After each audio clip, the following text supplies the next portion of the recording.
নমস্কার বন্ধুরা, মধুমিতা কিচেনে আপনাদের সবাইকে স্বাগত। আজকে বানাবো চালতার রায়তা। তাই জন্য চলো আগে চালতাটাকে প্রথমে আমি কেটে নিই। দেখো চালতার আমি মুখটাকে কেটে, এটা কিন্তু খোলা ছাড়িয়ে আসে, কিন্তু এটা ছাড়াচ্ছে না। তাই জন্য আমি এটাকে কিন্তু 4 ভাগে কেটে নিচ্ছি, তাহলে খুব সহজে কিন্তু এটা কাটা হবে। তাই জন্য আমি 4 ভাগ করে দিলাম। দেখো এইভাবে কিন্তু আমি কেটে দেবো। এটা বাদ দিয়ে দিতে হয়। আর এই যে ছালগুলো, এগুলোই কিন্তু রান্না হয়। চলো ভিতরে আঁশটা আমি তুলে দিচ্ছি আগে। আর এটা যেহেতু নরম, তাই জন্য এটা ছাল ছাড়াচ্ছি না, আমি কেটে রাখছি। এবার কিন্তু ছোটো ছোটো করে আমি কেটে নেব, দেখতে পাচ্ছ। দেখো এইভাবে কিন্তু আমি সবগুলো কেটে নেব। এটা খুব শক্ত, তাই জন্য খুব করা যাচ্ছে না। এইভাবে কিন্তু ভিতরে আঁশটা আমি টেনে দেবো।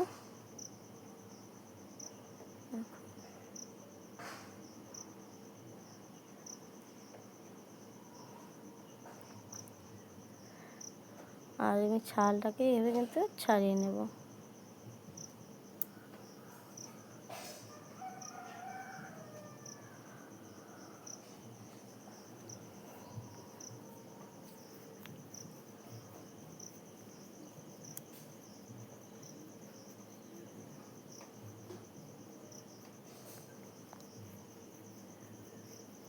এটা কিন্তু বাড়ির কাছে চালতা আমাদের।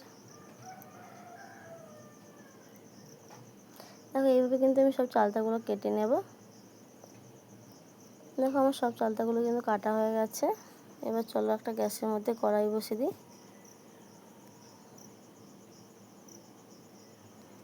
আমি এখানে জল দিয়ে দেবো চালতাটা সিদ্ধ হওয়ার জন্য।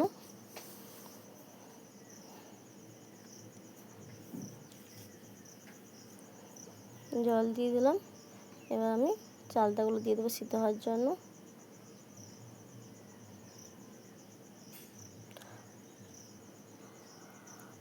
আর নুন দিয়ে দিলাম, যাতে ভিতরে ঢুকে যায় আর সুন্দরভাবে সিদ্ধ হয়ে যায়। চলো নুনটা দিয়ে আমি একসঙ্গে মিশিয়ে ঢাকনা দিয়ে দেবো কিছুক্ষণের জন্য।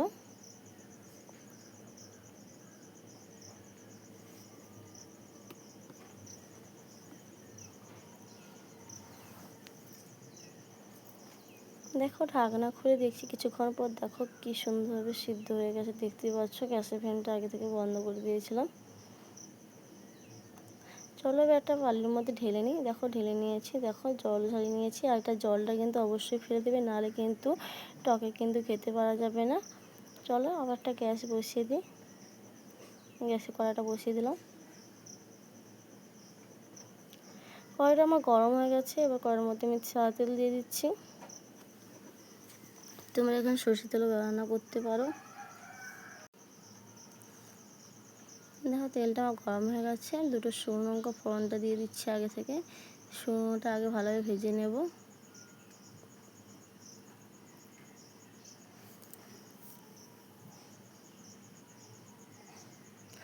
কিছুটা 5 ফোড়ন,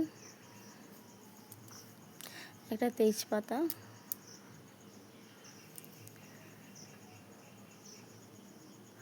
আর বাদাম বাটা দিয়ে আমি তেলে একসঙ্গে কষিয়ে নেব।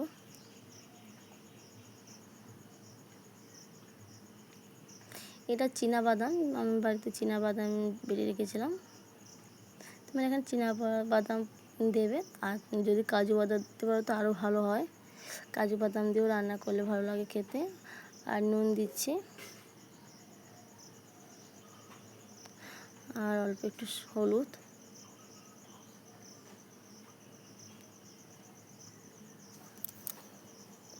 আর অল্প একটু লঙ্কা দিচ্ছি, লঙ্কার গুঁড়ো। তোমরা এখানে যে যেমন কিন্তু ঝালটা খাও সেভাবে ব্যবহার করবে। এটা কিন্তু ঝাল ঝাল খেতে কিন্তু ভালো লাগে। আর যাদের বাড়িতে বাচ্চা আছে তারা তো ঝাল খেতে পারে না, তাই জন্য তাদের জন্য ঝালটা দেবে না। এইভাবে রান্না করবে, কিন্তু ঝালটা দেবে না। চলো চালটা সিদ্ধ রাখা চালটাগুলো এবার দিয়ে দেবো। দিয়ে আমি আবার একসঙ্গে কষিয়ে নেব।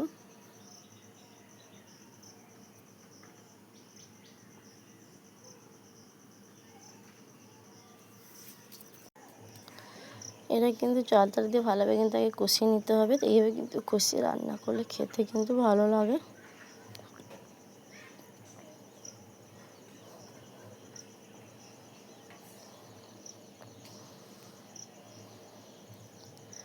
আমি জানি না তোমরা কেউ কখনো চালতার রায়তা খেয়েছো কি না। যদি কেউ খেয়ে থাকো অবশ্যই কিন্তু কমেন্ট করে জানাও। আর তোমরা কেমন করে রান্না করো অবশ্যই কিন্তু কমেন্ট করে বলো।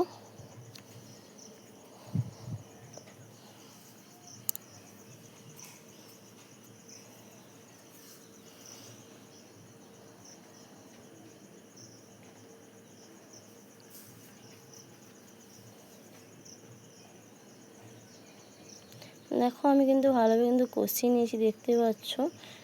এবার চিনি দিয়ে দেবো। আমি এটা মিষ্টি মিষ্টি করবো, আর তোমরা কিন্তু এটা ঝাল ঝাল মানে যদি বড় লোক খাও তাহলে এটা ঝাল ঝাল করবে, চিনিটা অল্প দেবে। আর যদি বাচ্চাদের জন্য করে এখানে চিনিটা বেশি দেবে আর ঝালটা কম দেবে। চলো আমি একটু মশলার জলটা দিয়ে আমি আবারও ভালোভাবে কষিয়ে নেব।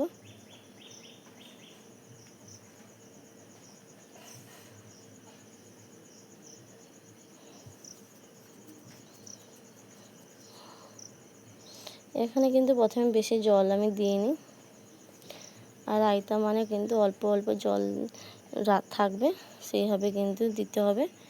দেখো আমি এক বাটি জল দিয়েছি যাতে ফুটটা হয়ে মাখা মাখা হয়ে যাবে, সেইভাবে কিন্তু জলটা দিয়েছি। এখানে বেশি জল দেবে না। চলো এবার কিছুক্ষণ জন্য আমি এটা ঢাকনা দিয়ে রেখে দিই। দেখো কিছুক্ষণ পর ঢাকনা খুলে দিয়েছি, ফুট চলে এসেছে, দেখতেই পাচ্ছ।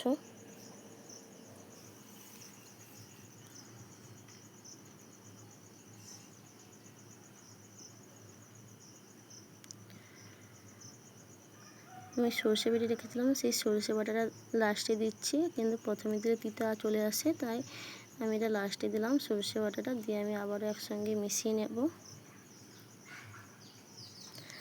আর আমার রান্না তোমাদের কেমন লাগে অবশ্যই কিন্তু কমেন্ট করে জানাও। আর যদি ভালো লাগে লাইক সাবস্ক্রাইব করে পাশে থেকো।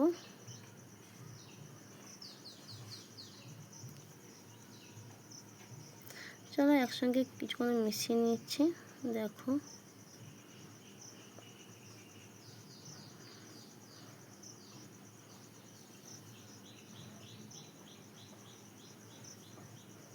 এটা কিন্তু এভাবে রান্না করবে, খেতে কিন্তু দারুণ লাগে বলছি। চলো এটা কিছুক্ষণ জন্য ঢাকনা দিয়ে দেব। দেখো ঢাকনা খুলে দেখো আমার কিন্তু সুন্দর মাখা মাখা হয়ে গেছে। এইভাবে থাকবে, খেতে কিন্তু দারুণ লাগে।